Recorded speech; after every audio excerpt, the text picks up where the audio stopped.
26 February 2025. Welcome you all to Lancaster Philatelic Society. And our topic tonight is the Flying Postmen and Stamp Day celebrations in France in the 20th century with Larry Rosenblum. We're fortunate to have Larry with us. A few years ago, we had a presentation by Dick Kohlberg on the balloon mail of the Franco-Prussian War in 1870 and 71 when they had to get the mail out of Paris. And it's always interesting. And Larry, with his interest in France, joined us that week, and he's kind of kept with us for several years, joined the club, and has given several presentations. Tonight is just another one. So we're glad to have you here, and welcome you, Larry. He started, like many others, as a kid at 10 with plate blocks and UN and things, then got into the British, the Machins, writing a book on it with his friend Dave, doing a lot of work in the British societies. And then, as he said, he crossed the channel and went to France. I don't know if he flew or he went by the channel, but he did go over to pick up on French philately. He's involved with the France and Colonies Philatelic Society, and he does a regular feature in Linz on French philately, which I always look forward to.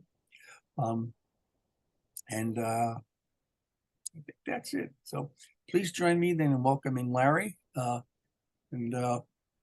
Larry, go ahead, start to share your screen. We'll be ready to go. And then the rest of us. All right, I'll do that in a minute. But I was going to say, as long as we're praising me, why don't we say I swam across the channel? And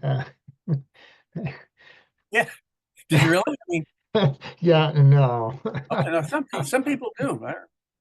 Yeah, it's been done, and actually, I have a friend who lives near the channel and swims in the channel regularly. I don't know if he's ever actually crossed it, but he's quite a swimmer. Yeah. Anyway, so thank you all for coming this afternoon and for inviting me to give this presentation.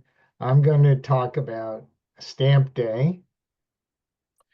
And in this context, in several countries in Western Europe, including France, Stamp Day is a nationwide celebration that was held under the auspices of the country's national philatelic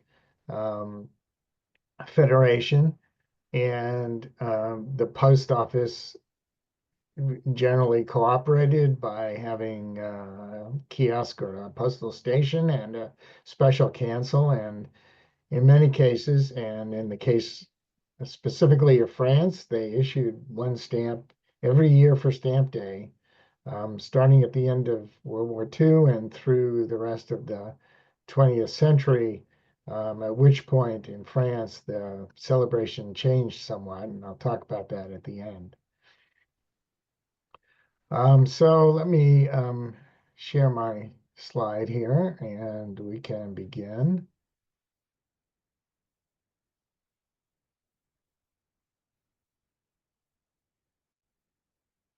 Oh, okay. I should have tried this earlier. I just have to change a setting here.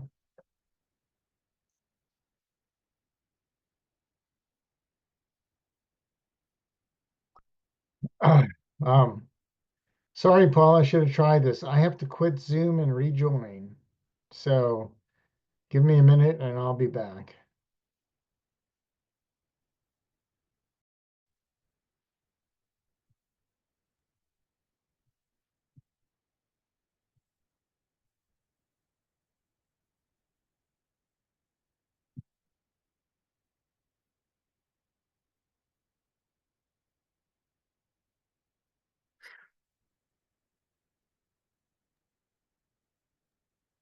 Let's try to keep a copy on my desktop just in case.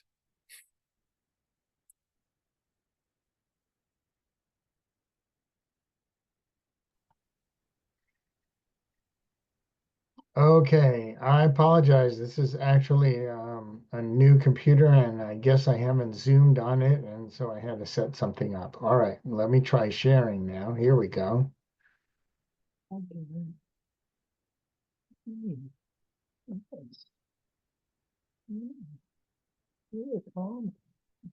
Okay, so, We're good. thank you. Um, so this is about Stamp Day. In French, it's Journée du Timbre, which is literally Day of the Stamp. Most of what I show are going to be philatelic souvenirs of some type. This is an example of one. This is a 1959 stamp that France issued for Stamp Day, um, featuring night airmail service. You can see that it's on a card specially created for Stamp Day. And the signature on the card, Pierre Gandon, is a very famous designer and engraver. And as is typical with a lot of these, he not only designed and engraved the stamp, but he did this one of the cards that was available. And I suspect he may well have done the cancel as well. And over here in the corner, you see the Flying Postmen, Georges and Louis, and we will meet them a little bit later in the presentation. So I will start as kind of a background with this card, which is from Germany. And it's a 1937 card, or canceled in 1937. And it celebrates the 43rd National German Philatelists Day.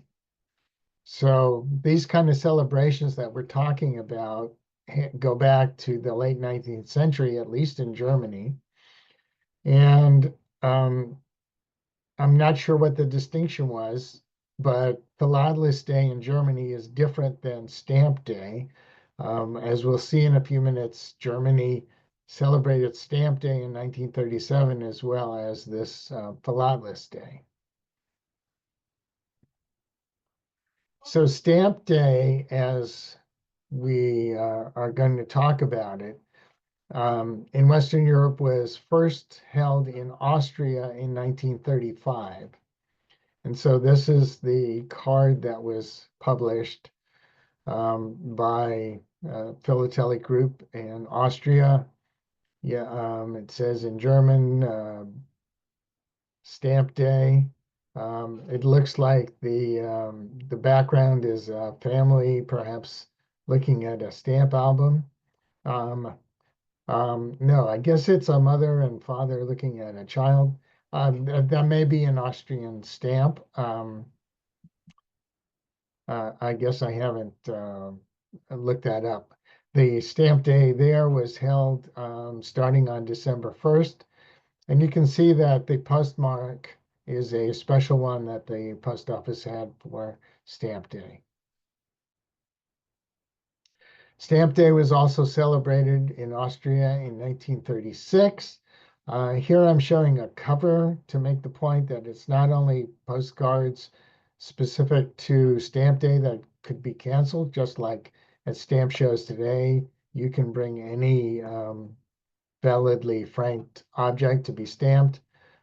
This cancel has a pictorial element, a mail coach with multiple horses in front of it. And it is a registered letter. That is a set of stamps that had been issued earlier that year. In Germany, in 1936, started with a Stamp Day celebration. The card there says first Stamp Day. The card illustrates a number of German stamps.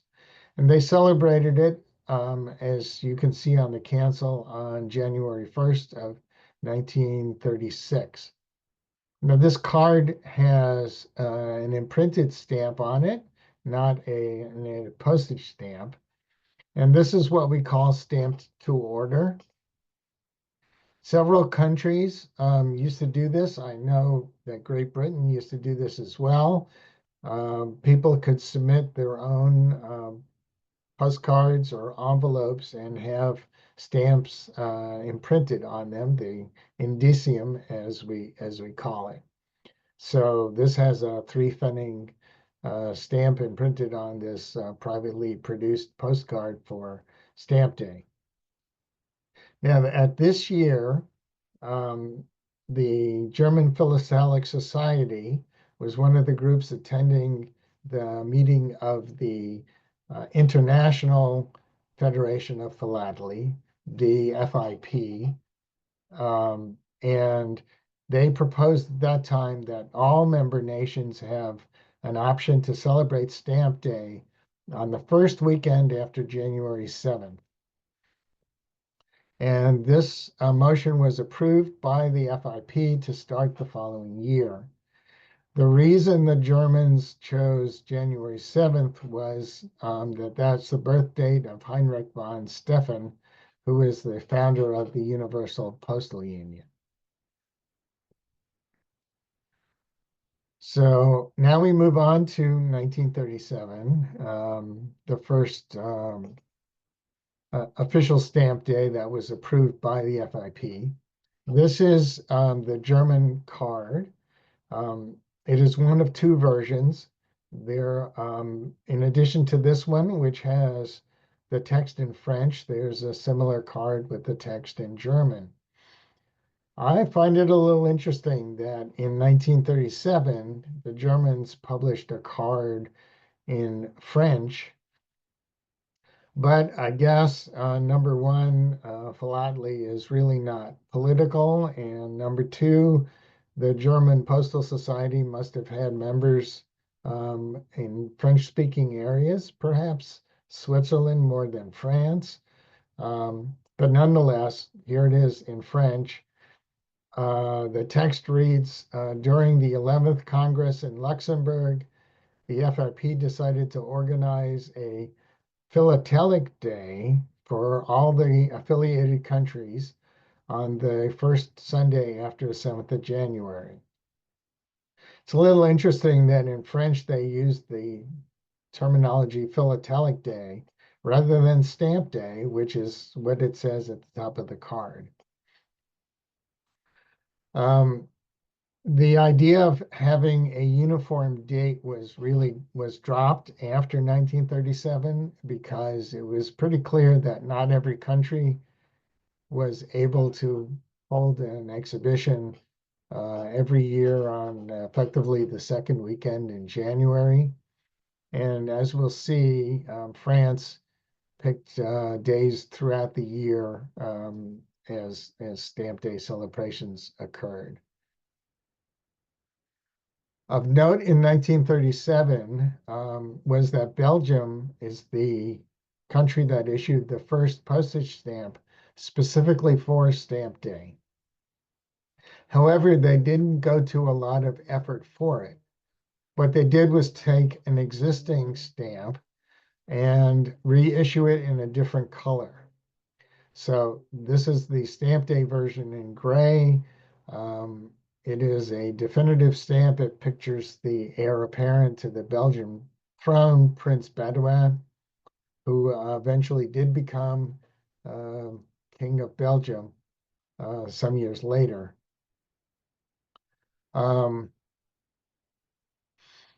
The original stamp, as I said, was a different color. But nonetheless, this was a stamp issued specially for Stamp Day, and you can see it's here on a registered cover. I know that Stamp Day was also celebrated in Austria, the Netherlands, and probably other Western European countries. France did not participate in 1937 because they had already scheduled an international stamp show for the summer of 1937 in Paris. And so they didn't have the wherewithal to also create a nationwide Stamp Day celebration. However, they did join and begin in 1938. And here we have the official card that was distributed by the French Philatelic, French Federation of Philatelic Societies. Its initials in French are FSPF. The FSPF supplied at least one card and also a similar cachet envelope for stamp day. I've seen some years where there are at least two different cards that they published. But I know that there was at least one every year. So let's take a look at this card. It is a map of France. In the center of the card, um, over the city of Paris, is a medallion with the Federation's name on the outside and a portrait of Ceres, the Roman goddess of agriculture. So Ceres had been used as a symbol of Republican France on the first stamps that France issued, which was on January 1st, 1849. They chose not to have a ruler of the country on the stamp because just the year prior they had overthrown their king again, and for the last time in France, and they had set up the Second Republic. Unfortunately, just as a historical note, they happened to elect a fellow as president whose last name was Napoleon, who was the nephew of the famous Napoleon I. And within a couple of years, the Second Republic was over, and we had the Second French Empire headed by what was now Emperor Napoleon III. That's just a little aside. Ceres was used on stamps subsequent to that empire. I should say, naturally, Napoleon III had his own image put on the postage stamps of France. But after he was, what we say, deposed, or France was conquered by the Prussians, and he was dethroned. Ceres came back to be used and did appear on French stamps several times subsequently. But let's get back to stamp day. The back of the card is on the left. It has a special cancel for Journée du Timbre, and it has a text by the sender who said that he waited 2 hours in line to get this cancel. So it was obviously a very popular event. I forgot to mention or talk about the rest of the design on the card, all those red arrows. Each arrow points to one of the towns that was celebrating the event. And of note is down here at the bottom in the inset, it points to two towns in Algeria. Algeria, of course, is in northern Africa, across the Mediterranean, just south of France. At that time, Algeria was an overseas part of France. So it was considered an integral part of France. And a lot of French people settled there, especially along the coast. And in those two cities, there were stamp groups, and they joined in the celebration. Now, there was another stamp group in the city of Grenoble. Grenoble is in southeast France, near the Swiss border. Their club was called the Grenoble Stamp Exchange Society, and they had a double celebration. Although it wasn't in January, it was on the 13th of March. They were celebrating not only Stamp Day, but the fact that they had reached membership of 500. And for this, they had a dinner celebration for which this is the menu. You can see at the top, it has a stamp mentioning that it's Stamp Day and 500th member. There's also a cancel of the two stamps on there, which also mentions those two things. Now, let me translate the menu for you, which shows you that it was a pretty elaborate dinner. They had York ham and homemade pate with port wine jelly. They had sole, the fish, with butter from Isigny, which is a town in the Normandy region of northwestern France. They had hearts of artichoke Clamart. Clamart is a suburb of Paris, which actually grows peas. And in this preparation of the dish, the peas are mixed in with the artichoke hearts. They had gourmet pan-fried chicken from the Bresse region of eastern France. These are white chickens that are bred there. They'd have asparagus with ravigote sauce, which is a seasoned broth-based sauce. And then they moved on to local cheeses, iced pompadour pudding, which is a vanilla custard topped with chocolate meringue. They had Savoy wafers from a region in southwestern France. These are wafers, circular wafers with a crosshatch pattern. They had baskets of fruit. They had wines from the regions of Beaujolais and Bergerac, and they had filtered coffee. So when was the last time, if ever, you attended a stamp celebration with a dinner like this? Okay. Another interesting souvenir from Grenoble in 1938 is this cover. Um, Both the stamp and the frame around it are of interest. I'll talk about the stamp, which was a regularly issued stamp that they chose to use. It is a semi-postal of 50 centimes postage and 10 centimes of surcharge. The stamp says at the bottom, for unemployed intellectuals. So this was 1938 during the Great Depression. And there was a confederation, we would probably call it a union of intellectual workers.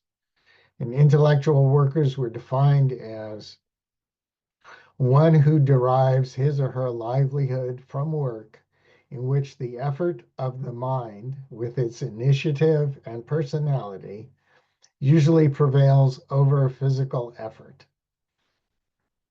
So the funds raised by the semi-postal were given to that confederation and then provided to unemployed members. On the picture on the stamp, there is a woman standing there, the female representation of the French Republic.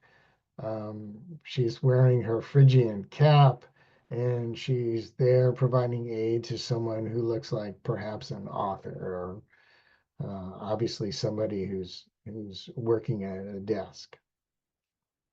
Now that stamp has a frame around it that's drawn, and the frame is in the format of an actual label that was used in France in the early 20th century.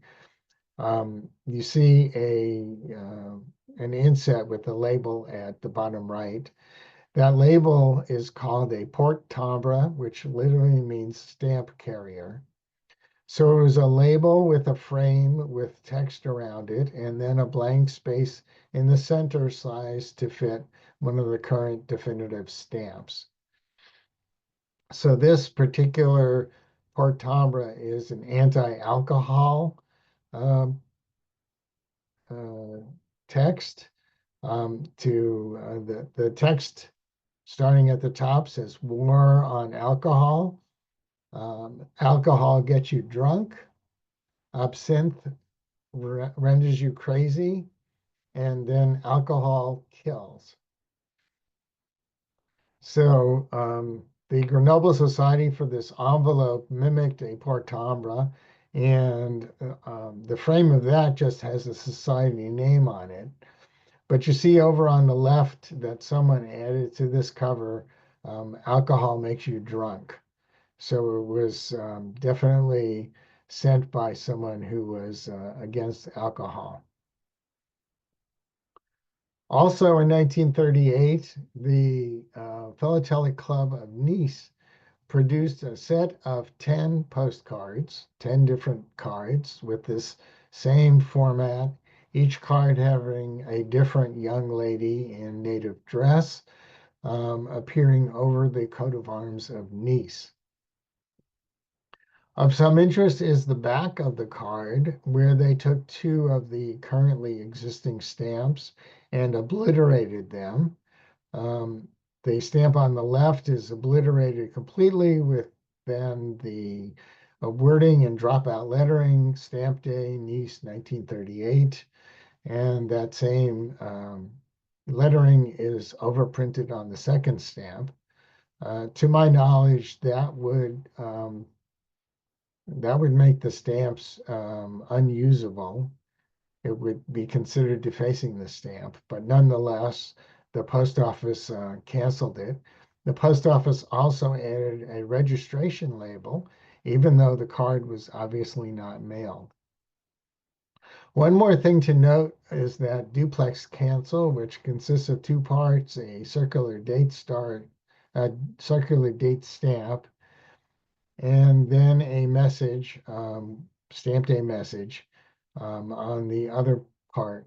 And that's a special kind of cancel that was used in France, and we'll talk about later when we come across it again. So moving forward to 1939, the official card has this picture of stamps circling the world and little lines or rays of light emanating from Paris indicating how stamps spread messages.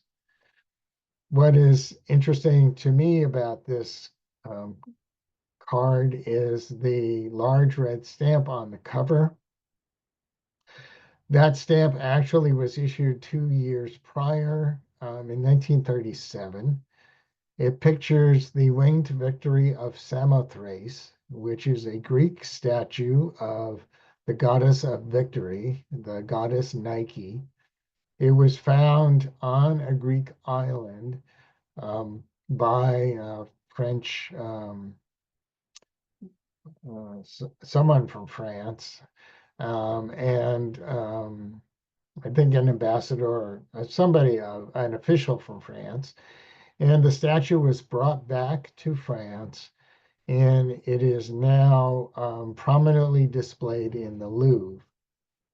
As you can see, the statue was found without head or arms, and those parts of the statue have never been found. And the French determined they didn't want to try to recreate them. So it stands just pretty much as it was found, and it is a very impressive statue. There were two stamps issued at that time, this red one and a green one of a different denomination. And they were issued as a fundraising effort for the French National Museums, of which the Louvre is obviously the largest and the best known. The stamps are not semi-postals. They were sold at face value, but they were only sold at a few museums. And for every stamp that was purchased, the buyer had to purchase a postcard, a picture postcard from the museum. And that postcard cost 70 centimes. So that's how the fundraising was done, by requiring the purchasers to buy the cards as well as the stamps. That the stamps were only on sale, as I said, in a very limited distribution and only for 2 months. So not a lot of them were distributed. I think it was something like 150,000. So today they're not scarce, but they're a little expensive to purchase because there are not a lot. And similarly, used on a cover is also fairly expensive. And some collector obviously kept some stamps from 1937 and used them 2 years later. Also of interest is this card is over-franked. The postage on the card should have been just 1 franc or 100 centimes, which would pay 70 cents postage plus 30 cents for general delivery. You can see it says poste restante, which is French for general delivery. It has 1 franc 15 centimes of postage. I think the sender just wanted to use several of those of the Sower definitives that were in use at the time. So 1940, as we know, brought the German invasion of France, and World War II came to France. There was no official stamp day in either 1940 or 1941. But the philatelists in Nice decided they were going to celebrate Stamp Day anyway. Nice is on the French Riviera near Italy, and that part of France was not yet occupied by the Germans. That was the French state that we usually refer to as the Vichy government because it was located in the French city of Vichy. It was headed by Marshal Philippe Pétain, who's pictured there on the stamp. And of course, as pretty much the dictator um, of that French state now and a collaborationist with the Germans, he had his portrait put on all the stamps. So the Stamp Club of Nice actually produced two different postcards for Stamp Day that they celebrated on May 25th. One card, which I'm not showing, just had a full-length photo of Marshal Pétain. But this card shows the building in which their stamp club met. This is a building called the Brea Palace. It doesn't look very palatial to me, but that's the official name. It also looks rather closed up in this picture, but they apparently did have their stamp day meeting there. Now you see this has that same sort of duplex cancel um, that we saw earlier. But we know that this duplex cancel, at least the message part of it, was not applied by the post office because this was not an officially sanctioned stamp day. That was added by the club. And it's not clear to me whether the circular date stamp was applied by the post office or whether the whole thing was applied by the club, since in general, both those parts were applied together. And again, I'll show you that later when we talk about that cancellation.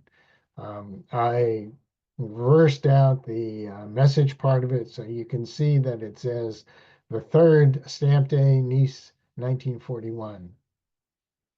So this card was only produced in 50 copies. Here's the back of the card where the little note on the bottom says printing of 50 examples, numbered and signed. This is card number 5, and it is signed by 2 of the officers of the club. I consider it very lucky that I was able to find this card on Delcamp, the French auction site that sells that has stamps and other collectibles. And I couldn't resist seeing what the Brea Palace looked like today. So here's the street view picture from Google. You can see that 3 stories have been added to the building. And in fact, there is yet a 4th additional story on the top, but it is set back. I could see that when I use the satellite view, but you can't see it with this picture. And the business that is all around on the first floor is a toy shop, toy store. So in 1942, France goes back to having official Stamp Day celebrations. The Federation and the Vichy government got together to sponsor Stamp Day. The Germans and the collaborationist government were interested in promoting the stamp collecting hobby as a way to distract people from the situation and the occupation. In Paris, which was occupied by the German, there were big stamp shows in November of 1941, 42, and 43. The stamp shows each lasted 2 weeks. Meanwhile, back here in 1942, we have this card that was produced. Um, says Journée du Timbre, and on the bottom is the phrase Restons groupés, which means let's stay together. So I think this was an effort on the part of the Vichy government to try to um, get the philatelists to feel that they were part of the state and the government. I have a feeling that wasn't quite the sentiment, but there we go. Of note on this card is a pictorial cancel. This is the first time that the French post office did a pictorial cancel, and as we'll see, all subsequent cancels were pictorial as well. And now we meet our friends, the Flying Postmen, on this card. I call this a philatelic fantasy. It was published in the city of Valenciennes, which is in north central France, just south of the Belgian border. The text on the card reads for the benefit of prisoners. So it was sold as a charity card, stamp day in Valenciennes on the 19th of April, 1942. On the lower right, there's a little bit of text, which you probably can't read. But it says, for my dear friends in Valenciennes, and it has a signature, but I can't read the signature, so I have no way of knowing who the artist was. So we see a couple of postmen here in a flying postal coach being pulled by flying swans, and the second postman who's sitting on the windshield of this coach, and that postman has a pair of wings. So it's rather fantastical, and it's my thought that maybe the artist thought that people would smile and get a little bit of happiness out of this card. 1943, there were no official postcards because there was a shortage of the paper for which was used for postcards. So instead, this is a letter card. Letter cards were used in France uh, since the end of the later part of the 19th century. You can see it is a single sheet of paper that folds in the middle. One part of the outside is used for the address and the stamps. In this case, the other part of the outside is used for stamp day as well as the text all around. They celebrated stamp day in 50 cities, and each city was allowed to have its own illustration. This is from the city of Montpellier, which is in the south of France, the southeast of France near the Mediterranean. The format of it is the person writes the letter on the inside of this letter card, which is blank. And then you see this perforated margin. The margin is actually gummed on the other side so that after the letter is written, the sender can moisten the gum and seal it. And the recipient can then tear off the margin using the perforations and read the letter. So Stamp Day in 1944 was in December, and by that time, the Allies had evicted Germany from nearly all of France, and it was under control of the Free French government, headed by General de Gaulle. The post office was now back under control of the Free French, and issued a special stamp for Stamp Day, the first one in France in 1944. And they continued to do this every year thereafter. So this stamp and the postcard picture the coat of arms of Renoir de Villiers. I think they used a coat of arms, probably because there's no existing portrait of him. Um, his postal accomplishment dates to 1653. And at that time, there was a post office open to the public, and you could send letters from, say, Paris to another country. You could send letters from Paris to another large French city, but you could not send a letter from Paris to your friend who lived on the other side of Paris. There was no intracity mail. So de Villiers set up what he called the Paris City Post in 1653. It featured intracity mail. It featured post boxes that were placed around town, and the mail was picked up 3 times a day. And it also included a receipt that the buyer bought when he paid postage for the letter. And this receipt was in 2 parts. One part was kept by the buyer, and another part was sent along with the letter in some form. And you can make a case that this was the first postage stamp. The text on it by the French Federation says, this receipt was, except for gum, a veritable postage stamp. So that was 1944. Now, French celebrated Stamp Day, as I said, every year. I'm not going to go through 55 years of stamps. We would be here late into the evening for you. But I will select, or I have selected a group of stamps um, to show you. This one is of interest from 1945. The stamp used in France itself is at the left of the blue stamp picturing King Louis XI, who created the first postal service and stamp in France in the mid 1400s.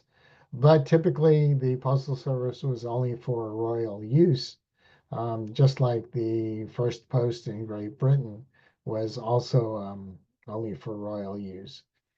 Of interest to us today as philatelists is that this stamp began a trend of issuing different version of the stamp for French territories, Algeria, Tunisia, and French West Africa, which has the initials AOF in France. You can see that it's the same design of stamp, but it's in a different color. And the territory name was printed on it as well. It looks like an overprint, but it's really a 2-color stamp since the stamp image and the colony name were printed at the same time. This is the only stamp that was issued for French West Africa, but Algeria and Tunisia kept having stamps until they neared independence in the late 1950s. And the bottom stamp, which dates from 1952, is just there to show that they're, depending on the design of the stamp, there were different ways of putting the colony name on it. When there was blank space on the stamp, then they could add the colony name in the same color ink on that blank space. And I'm using the term colony very loosely because Algeria, at least as I said earlier, was not a colony.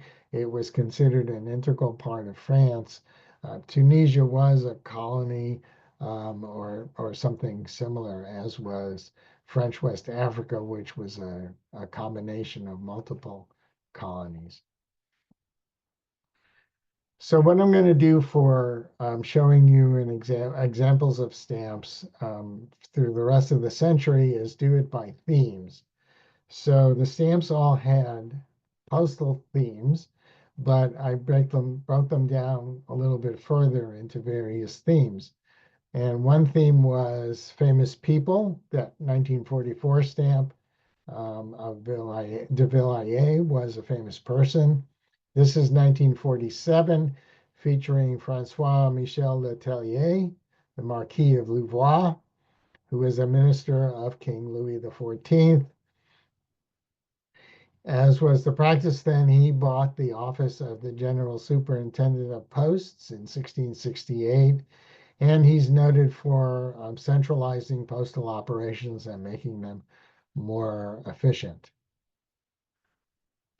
We'll skip forward to 1955, which is my favorite stamp for um, a theme of transporting the mail.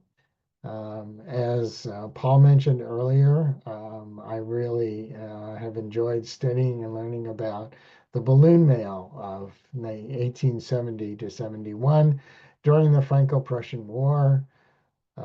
To summarize, the Prussians surrounded Paris, so they couldn't transport mail by surface in or out of Paris. So they turned to manned balloons for getting letters out of Paris. This was reasonably successful, although there were some accidents and a couple of deaths during the 4 months in which the balloon mail was done. As you can see by the illustration on the postcard, people used to come and watch the balloons as they were being prepared for being launched. This was done until the French started launching their balloons at night.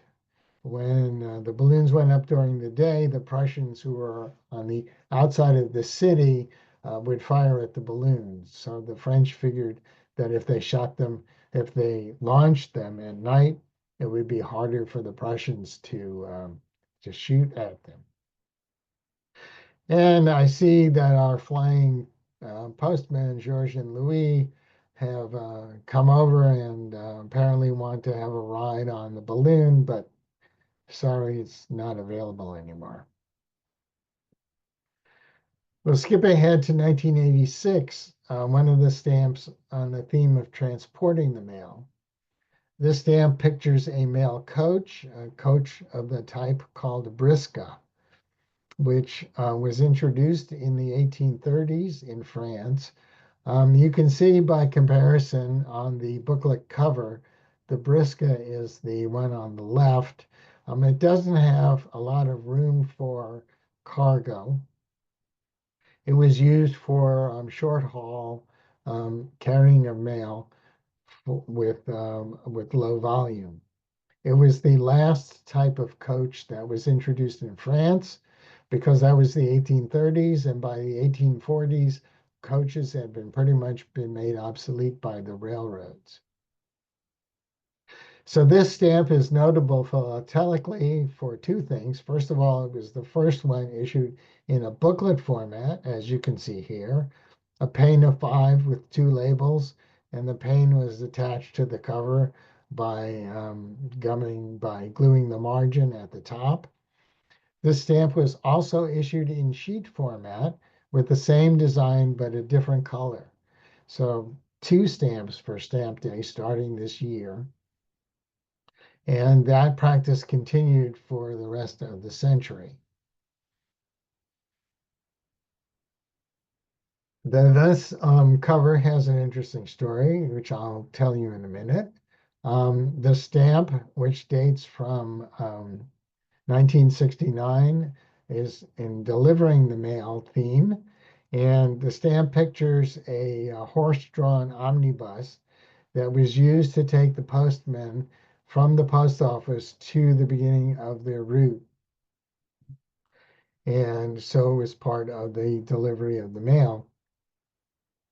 I found this hand-drawn cachet at a stamp show and couldn't resist it. And you see it has picture of a woman in a fancy dress, which dates from the 1890s, which is the period shown on the stamp. And on the back of the cover, there are two markings. There is a red stamp, which indicates that the sender was a member of the Philatelic Society of the city of Le Havre, which is on the the northwest corner of France on the English Channel. And there's a return address. There's a Red Cross label, um, uh, which apparently sold for 3 francs, and the name Di Norelli with an address in Le Havre. So I set out to try to see if I could find who Di Norelli was. Not surprisingly, doing a regular search with Google and search engines didn't turn up anything, because, as I suspected, this was just a person with some artistic talent drawing a cachet and not an established artist. However, I remembered that some collectors have said they use genealogy sites to research people whose names they find on postal history. So I went to the largest geology site in France, and I got really lucky. I found the Norelli family tree. In that family tree was Denise Norelli, who would have been an adult in 1969. And I also discovered that that family tree had been added to the site not too long ago by Denise's granddaughter, Catherine Norelli. The site had a way to send a message to the person who had added the family tree. So I wrote Catherine Norelli a note, and I said I had a pictorial envelope that looks like it was done by your grandmother, Denise. Can you tell me anything about her? And somewhat to my surprise, I actually got an answer back. And indeed, this was Denise Norelli, Catherine's grandmother. She told me that both Denise and her father were stamp collectors. I'm sorry, Denise and Denise's husband, her Catherine's grandfather, they were both stamp collectors and amateur artists. They liked drawing cachet covers. And her grandmother used to correspond with people in the United States. This address is addressed to someone in the city of Saratoga, California, which just happens to be 5 miles down the road from where I am sitting. I have not, however, made any effort to find out the addressee, Stella B. Leviston, whether I could find anything about her or whether she's still alive or still has any descendants in this area.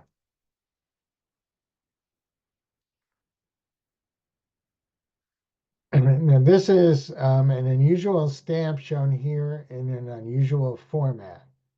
So the document shown here, you can see it's folded in the middle. So we're looking at the front and the back. This is a yearly calendar distributed by the post office. I'll show you the inside with the actual calendar on the next slide. The outside on the front shows that year's stamp day stamp. And on the back has some promotional text indicating that the post office is the premier financial office of France with 17,000 post offices and 6,000 financial consultants. And it's also the premier transporter of messages of France with 100,000 postmen and 1,000 commercial users of its services. And this was handed out in the French town of Deviat. The stamp pictures a cartoonish drawing of a rural postman delivering mail on his bicycle. This is a representation of a character of a film that was produced, and acted in by Jacques Tati, who was a notable Frenchman. He lived from 1907 to 1982. He was a filmmaker, actor, and screenwriter. This character was in his first major film, which was called The Big Day. And it's about a rather inept postman who delivered mail on bicycles, which was commonly done in rural areas. And one day, while he's on his route, he comes across this big celebration. So he stops there and he has a few glasses of wine. And then he notices that a film is being shown, and this film happens to be about postmen in America. And it indicates how much more efficient postmen in America were than in France. Well, now he's motivated to try to deliver his mail quickly, but unfortunately, he's a little bit inebriated, and that leads to the slapstick funny part of the rest of the movie. This stamp is philatelically interesting for another reason. Like the Brisca stamp I showed you earlier, it was produced in two versions, but rather than two different colors based on format, this had both the semi-postal version that you see there and an identical stamp in the identical color, but with just regular postage of 2 francs 50 centimes. Like the Brisca stamp, it was issued in both booklet and sheet format. The booklet had 4 semi-postal stamps and 3 regular postage stamps with this design, and the sheet of 25 of these stamps were all semi-postals. So that combination of regular postage and semi-postal stamp was used for the rest of the century until the series ended in 1999. This is the inside of the calendar. Um, it is a religious Catholic calendar. After each day is the name of one of the saints of the day, except for holidays. Um, Here we have the New Year's, which says New Year's Day here on April 3rd. This is the French word for Easter. So these ones in bold are a holiday. Here's Mardi Gras, Fat Tuesday. Um, and at the bottom are some school calendars. And this is cut off a little bit so it can be large enough to be shown here. And the bottom half is the final 6 months of the year. This is a stamp back from 1978 on the theme of processing the mail. The stamp here in the center shows a postman picking up the letters from a post box that's in this column. And this column is called a Dufayel column. And what it is an advertising column that was sponsored by Georges Dufayel, who owned several big department stores in Paris in the late 19th century and the early 20th century. And he was quite a promoter, and he had set up these columns throughout Paris with lighted advertisements at the top of the column. Now, this is late 19th century, and anything lighted on the street other than a gas lamp was probably quite unusual. And later, then, by the end of the century, he had convinced the post office to get together with him, and he installed post boxes into his columns. So the stamp design pretty apparently came from this newspaper photograph, which is on the on this card for Stamp Day. The newspaper has a little bit more of the illustration, And it was actually highlighting more the fact that an automobile was used in the process of picking up the mail. This was a two-man operation, and I assumed that the carrier here would travel in a sidecar that must be on the other side of the driver there that we can't see. Now we get back to that cancel that I talked about in the beginning, the duplex cancel. This type of cancel began to be used in 1884, and it was applied by this machine that was designed by Eugene Degan. The reason for this machine was previously mail was hand canceled, and it was the practice in France at that time to strike the circular date stamp twice. One time on the stamp to use to cancel the stamp, and a second time on the envelope so that the location and date of mailing could be read. So that was a lot of manual effort. So Degan developed this canceling machine, which in the head of the machine actually had two parts. Originally, it was used for the double um, circular date stamp, but in the 1920s, it was determined that, hey, we could have a message or a slogan cancel on the other side of it, which would be more interesting to the recipient. Probably it was used for promotional things, perhaps for advertising. So this is a pretty simple device. The clerk in the post office would have a pile of mail over here.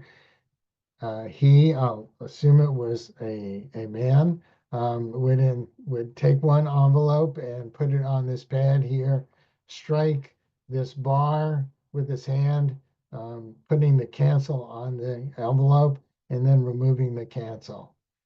And from what I read, um, someone with a little practice could do 3,000 letters per hour, which is nearly one per second. To me, that seems pretty amazing. So this format was used into about the 1940s in a lot of locations. Then it began to be replaced by more efficient, faster canceling machines, but it was used in some places up to the 1970s. Here we have a theme that was done on 5 stamps in the 1980s called the letter in art. And as I wrote there, the purpose of a stamp is to go on a letter, well, or a package, but for for simplicity, more common, it's on a letter. And so for Stamp Day, the post office issued 5 stamps that contained some form of letter in the artwork. This particular one is a drawing by Rembrandt entitled Man Dictating a Letter to His Scribe, and the drawing is held by the Louvre.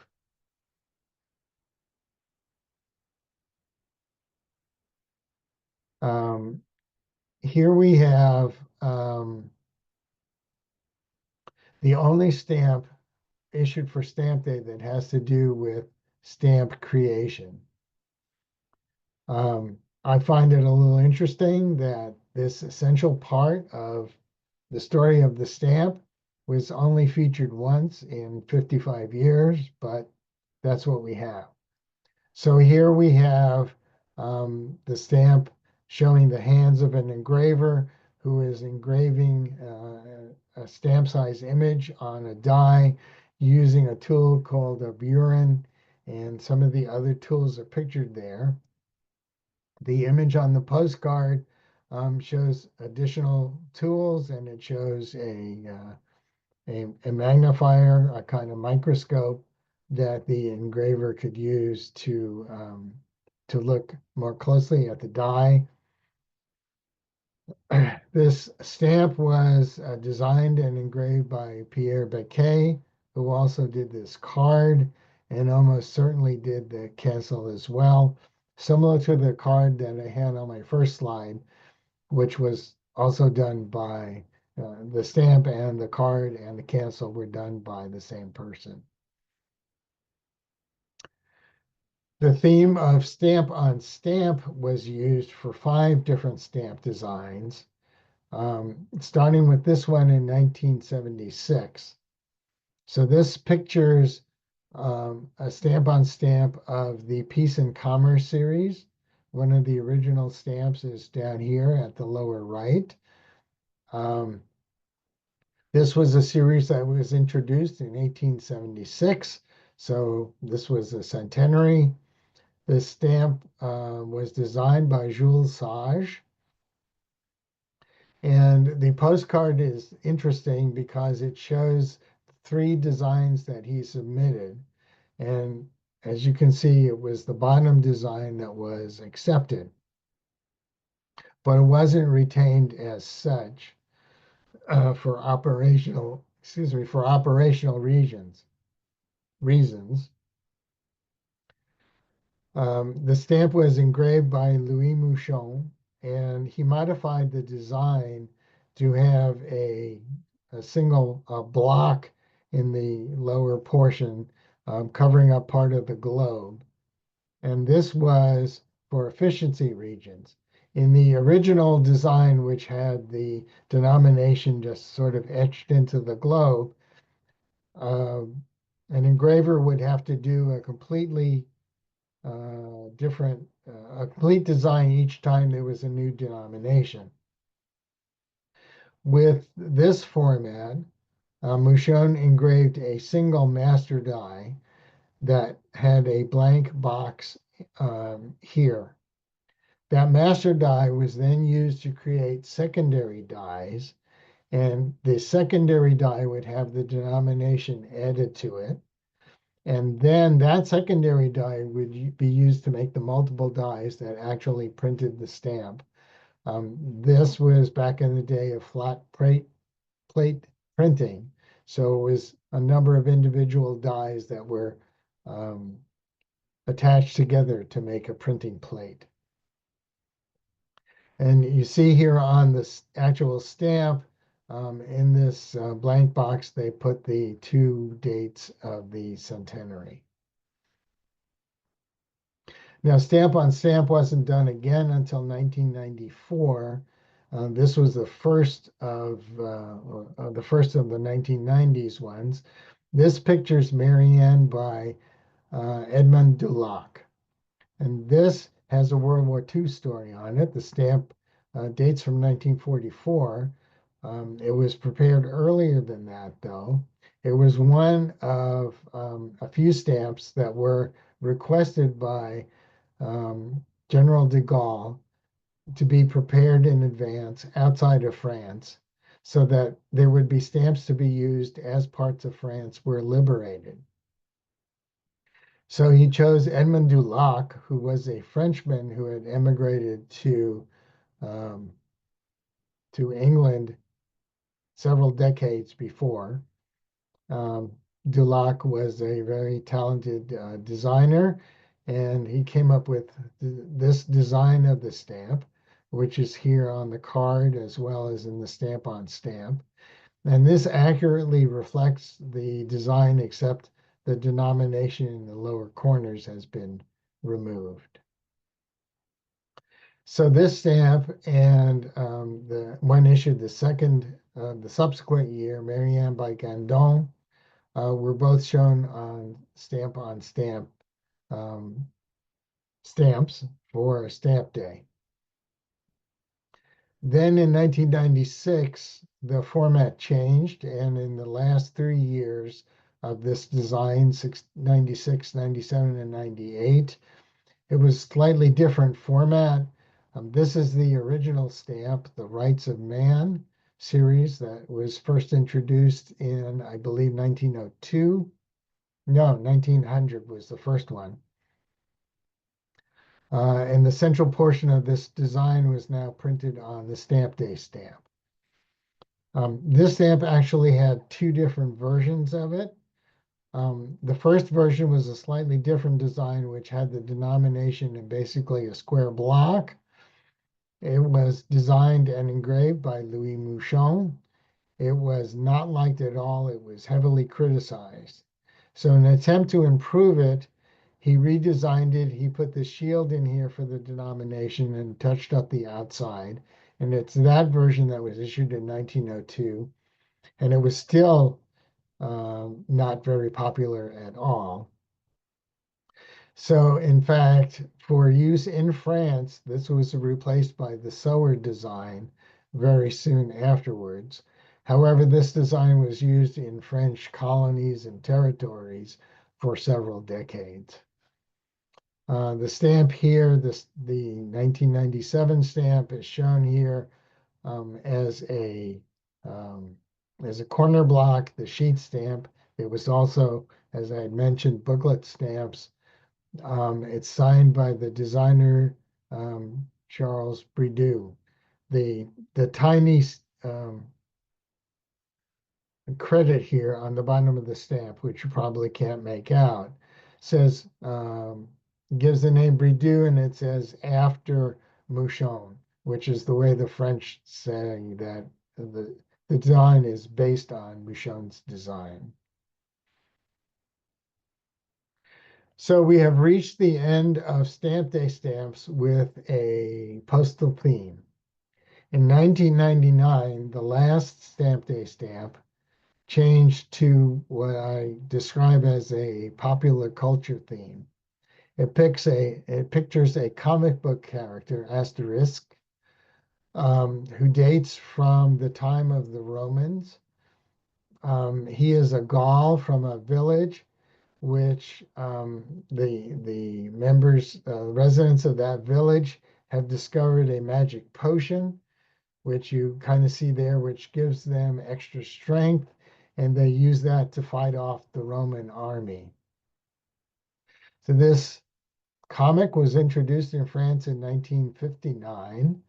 So this is the 40th anniversary of it in 1999, although that's not noted on the stamp.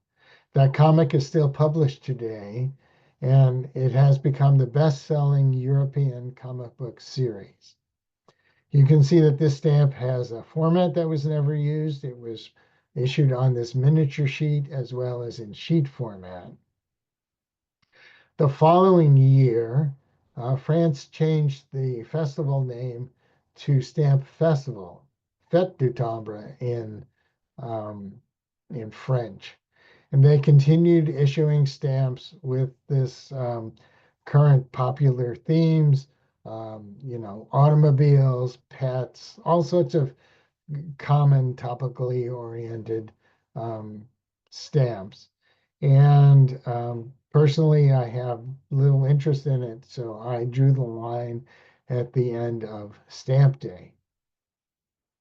But I have one more to show you, which relates to stamps that France issued for an area that they controlled a protectorate known as Saar.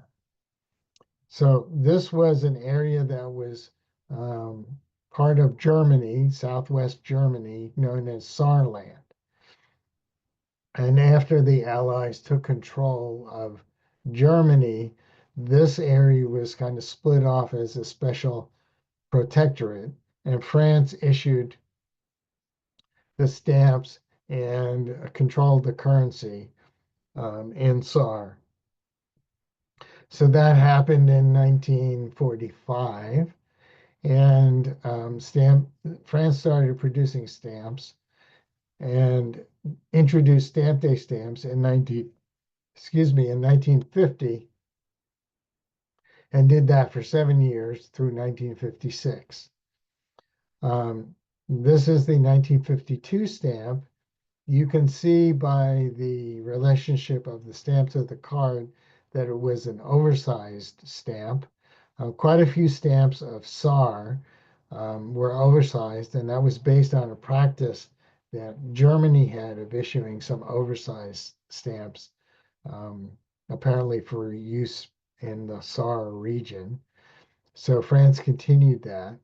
This particular stamp shows a postman on a horse delivering a letter to a woman and presumably her daughter. And the image on the card shows a coachman with his coach outside the door there, and he's writing presumably a letter using a quill pen. The French gave the citizens of Sarre the choice of whether they wanted to stay in France or be returned to Germany. Not surprisingly, they chose Germany, and so France turned it back over to Germany on January 1st, 1957. So that ends my program. And let me see if I can stop sharing here.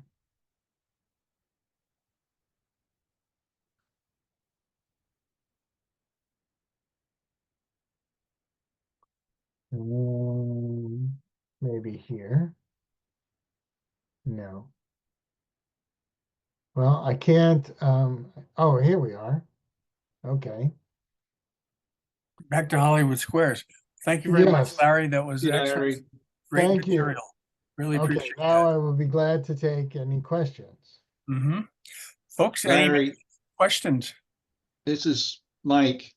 Larry, the last slide, it's interesting that the stamp day was written in German, yet it was 30 franc stamp. So it was a kind of combo of German, Yes. and they kind of acquiesced to the fact that Tsar was German by large, although Yes. it But although it was a 30 franc stamp. yes, 30 francs plus 10 francs semi-postal. Um, so I read that the currency was controlled by France. I don't know if that franc was on a par with the French franc or Mm, whether it had a different valuation, mhm. but that was the currency in circulation there until Tsar was um, determined. So yes, it is a bit of an oddity that it is a Yeah, German language stamp with a French franc denomination. yeah. And just to continue the previous one, Asterix the Gaul is almost like peanuts of Europe. It's we lived in France for a year, and over the course of the year, we bought several of those books to show our kids later when they grow up. So It's like in Belgium where they have Tintin, who's been on several stamps. You know, the mhm, young detective and his dog Snowy and Captain Haddock, et cetera, et cetera. Yeah. mhm. The And ones the are big guy in the back of the postcard is Obelix. okay. Questions, comments? Yeah, Dan.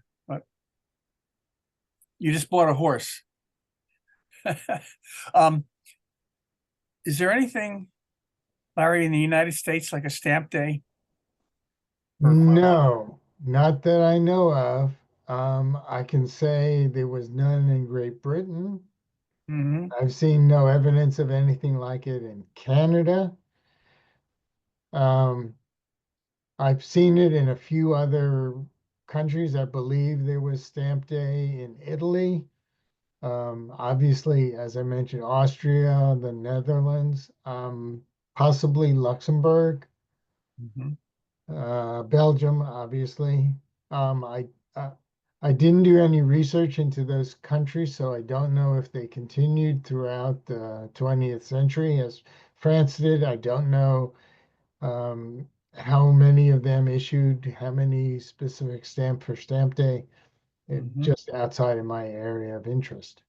Yeah, yeah. The only thing I can think of close would be the international stamp shows in the United States where they'll put out stamps, I guess, since the 20s and 30s, once a year, once every 10 years. But Yes, but the stamps are not specifically for the stamp show. They're no, just no, regular stamps that are it's for the issued stamp so they show. can Yeah. have a ceremony there and so on and so forth. Whereas these were all designed and for 50 odd years had a philatelic theme. So it's very, Mhm. very Mhm. nice way to honor French stamp collectors, or provide something for them in addition to cancellations and things like that. Nice. Questions, folks? Oh, we have Larry with us. One area you notice that, yeah, Tom. You're muted, Tom.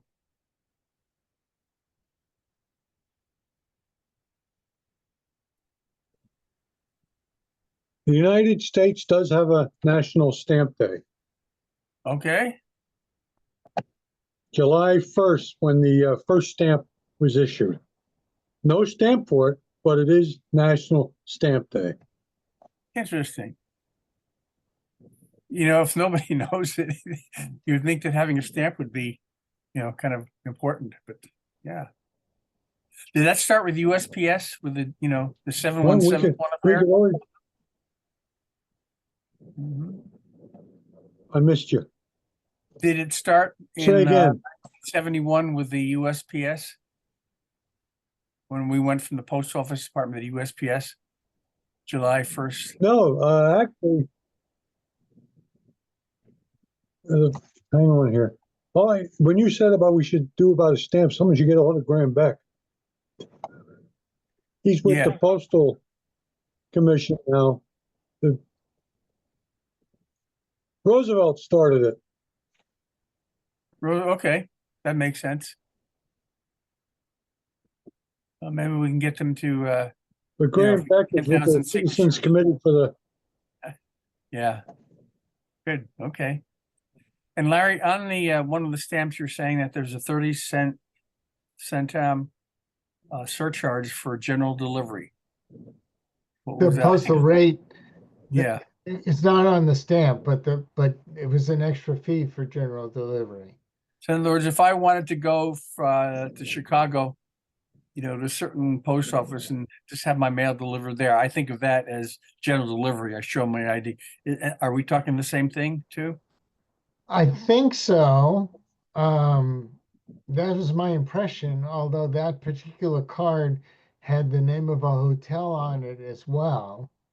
Yeah, So I'm not quite sure what the connection is, but since it said poste restante, which is effectively general delivery, normally items just say poste restante and then the city name. Yeah. Or a city and a postal code, like if it was Paris or something. So I'm not quite sure, but I assume that it was general delivery, and in any case, if it wasn't, then only 70-cent team postage was due, and it was overfranked by an additional amount.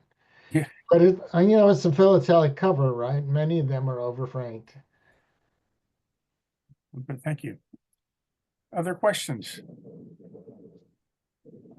Comments? Yeah, Tom. Nope, okay. Any announcements for the good of the society before we pass on? I see a member, Penny Red. Hello? You're muted. Are you, you're visiting Yes. us? That's visiting my us? friend. That's my friend, Tim. Yeah, Okay. Larry, that was a wonderful presentation, as all of yours always are. Thank you very much. Thank you, Tim. Glad you could join us. Yeah, thank you. I'm thinking Penny Red, maybe I should have made the connection with Larry and his, British Great. connection and stuff. Yes. I'm Right, not really quite sure how that showed up. Yeah. Yeah. Okay, well, and that's it, folks. I think that's all I have, unless anybody has anything. There will be some, events. One of the things to think about is the Philatelic gathering, which is, every month. And if you're interested in attending and you're from the Lancaster area, please contact Charlie. He's always open with a, carpool and everything. We'd love to have more of our members down there. It's a long day, but very good Philatelic people speaking. Nice lunch in a restaurant and good company, a whole day of Philately. Oh, and all are welcome, no charge, no admissions, no dues. All right, well, thank you very much then. we'll call it an end to the meeting. Good to see everybody. We'll be back in business in March, hopefully with a in-person meeting and a Zoom meeting. That's Thanks, everything. Larry. Great Thanks, presentation. Larry. Good job. Take care, everyone. Thank you. Thank you very much. Bye-bye. Enjoy Thank it, you. Larry. Bye. Thanks, Bye-bye. Paul. Appreciate it.